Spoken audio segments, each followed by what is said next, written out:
السلام علیکم ورحمۃ اللہ وبرکاتہ۔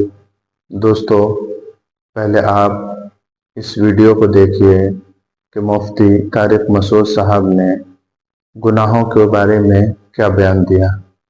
یقیناً آج ہم نے اپنی زندگی کو گناہوں میں گزار دیا اور دنیا کے پیچھے، دنیا کے لذتوں کے اندر ہم اپنی زندگی کو بیکار کر رہے ہیں۔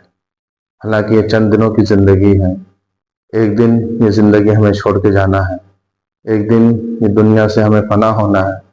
تو میرے بھائیو، آپ اس بیان کو سنیں اور سننے کے بعد ہم خود عمل کریں اور دوسروں تک اس ویڈیو کو پہنچائیں۔ چلیے ویڈیو شروع کرتے ہیں۔ قرآن مجید کہتا ہے کہ ظاہری گناہوں کو بھی چھوڑو اور باطنی گناہوں کو بھی چھوڑو، یعنی وہ گناہ جو کھلے عام ہوتے ہیں، جو لوگوں کو نظر آتے ہیں، ان گناہوں سے بھی توبہ کرو، اور وہ گناہ جو چھپ کے کرتے ہو، ان گناہوں سے بھی توبہ کرو۔ امید کرتے ہیں کہ آپ کو یہ ویڈیو اچھی لگی ہوگی۔ اگر آپ کو یہ ویڈیو اچھی لگی ہوگی تو ضرور ہمارے ویڈیو کو شیئر کریں اور ہمارے چینل کو سبسکرائب کریں۔